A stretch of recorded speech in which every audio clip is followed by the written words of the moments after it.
Engineering करेंगे। Nuclear scientist. जब तुम छोटे से थे इतने बड़े बड़े सपने देखा करते थे ना। उठ जाओ, वक्त आ चुका है अपनी ड्रीम्स के ऊपर काम करने का। नहीं पढ़ा पाते बाप अपने बच्चा को महंगा स्कूल कॉलेज में, नहीं रख पाते कोचिंग के फीस का पैसा इनके जेब में। लेकिन पता है फिर भी ये लोग खाली हाथ नहीं आते, जज्बा लेके आते हैं कि ये लोग भी ना एक दिन IAS IPS बनेंगे।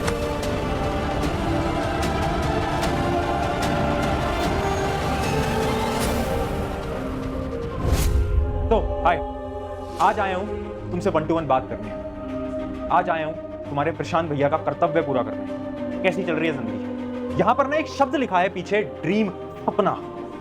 क्या सपने हैं तुम्हारे? जब तुम छोटे से थे इतने बड़े बड़े सपने देखा करते थे ना कि जब हम बड़े होंगे तो हम ना ये करेंगे, वो करेंगे, IAS बन जाएंगे, IPS बन जाएंगे, अपने पेरेंट्स के सारे सपनों को पूरे करेंगे। धीरे धीरे वक्त बीतता गया, तुम बड़े बनते गए और वो सपने कहीं ना कहीं गायब होते गए। याद करो ना एक बार, जब तुम बहुत छोटे थे कितने सारे सपने थे और अब कहां गए वो सपने, कहां गई वो आग, कहां गई वो मोटिवेशन। वो जब तुम छोटे थे तुम्हारे अंदर एक इतनी ऊर्जा थी कि नहीं मुझे वो करना है या नहीं करना है, अब कहां है, कहां खो गई वो मोटिवेशन। देखो यार, एक चीज मैं तुम सबको बताना चाहता हूं, जितने भी तुम्हारे सपने हैं वो पूरे तुम्हें करने पड़ेंगे और वो तुम पूरे कर पाओगे पढ़ाई से। अब तुम बोलोगे भैया पढ़ाई से क्या होता है, हमें तो भैया कुछ और करना है, हमें तो ना भैया बिजनेस खड़ा करना है, पढ़ाई से कुछ नहीं होता। अच्छा ऐसा है क्या? पढ़ाई सिर्फ किताबी ज्ञान नहीं है, पढ़ाई तुम्हें मेहनत करना सिखाता है। जब बिजनेस में जाओगे, जब किसी फील्ड में जाओगे ना, तो इतने एफर्ट्स मारने पड़ेंगे, इतनी सारी चीजें करनी पड़ेंगी। वो मेहनत कहां से सीखोगे? वो मेहनत आज सीखोगे, स्टेप बाय स्टेप। अगर तुम सोच रहे हो ना बिना पढ़ाई के तुम बिजनेसमैन बन जाओगे या फिर बिना मेहनत करे तुम बिजनेसमैन बन जाओगे, नहीं, कुछ भी बिना मेहनत के पॉसिबल नहीं है, इस बात को समझ लो। तो अगर तुम अपने सपने पूरे करने हैं ना, तो यार लग कर पढ़ाई। अरे एक ही तो काम है पूरे दिन भर में, और काम ही क्या है? और काम क्या है? तुम्हारे माता पिता ने और क्या काम दिया तुम्हें? यही तो बोला है कि बेटा बेटी इसे पढ़ लेना, क्योंकि तुम चाहते हैं कि तेरे मार्क्स बहुत अच्छे आए और हमें बहुत प्राउड फील हो। यही तो बोला है उन्होंने, और क्या चाहते हैं तुमसे?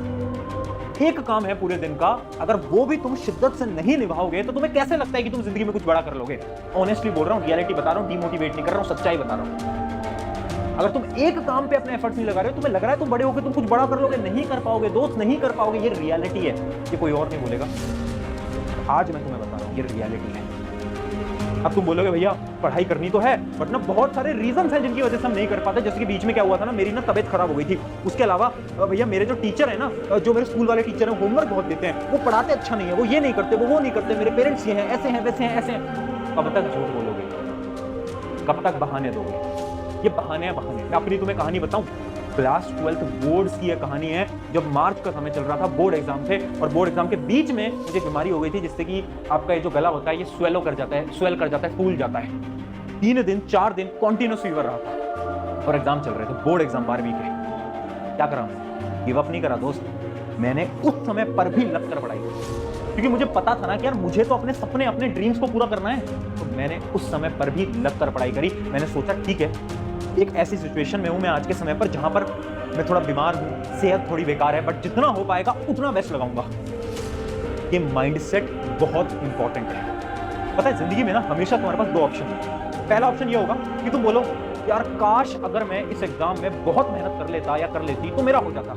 एक दूसरा ऑप्शन होगा, फिर बार एक दूसरा ऑप्शन होगा, जो कि ये है कि मैंने अपना बेस्ट दिया, अब चाहे हो या ना हो फर्क नहीं पड़ता। क्लास 12 के बोर्ड में मैंने अपना बेस्ट दिया, मार्क्स भी आए, अगर नहीं भी आते तो भी बुरा नहीं लगता मुझे। क्यों? कि मैंने तो अपना बेस्ट दे दिया, तो मुझे किसी बात का रिग्रेट नहीं, बिल्कुल नहीं है। और यही मैं तुम्हें बताना चाहता हूं, समय कितना भी बचा है फर्क नहीं पड़ता। रीजंस तुम्हारे पास 100 हो सकते हैं यार, रीजन तो कुछ भी हो सकता है कि ये हो गया मेरे साथ, मेरी हेल्थ कंडीशन बेकार है, ये है वो है। भैया आप नहीं समझोगे, मेरे को कितनी सारी चीजें फेस करनी पड़ती हैं। अच्छा मैं नहीं समझूंगा दोस्त। मैंने ऐसे भी स्टूडेंट्स को देखा है जो कि IIT JEE का एग्जाम हमसे पढ़ के क्लियर करा है, और वो पता है क्या करते थे? दिन में सफेदी का काम करते थे, व्हाइट वॉशिंग का काम करते थे घरों में जाकर। रात को आते थे, हमारे लेक्चर देखते थे, नोट्स बनाते थे। IIT JEE आज के समय पर IIT पटना के अंदर। अब भी लग रहा है तुम्हें कि तुम्हारा रीजन बड़ा है? इससे बड़ा और क्या रीजन होगा? भैया नहीं यार आपको नहीं पता, हमारे तो पेरेंट्स भी है ना, वो भी सपोर्ट नहीं करते हैं। पापा जो है वो डांटते रहते हैं, बोलते रहते हैं, मम्मी भी डांटती रहती है, मारती रहती है कि मार्क्स कैसे नहीं आए, बहुत ज्यादा डिमोटिवेटेड हो गए हैं।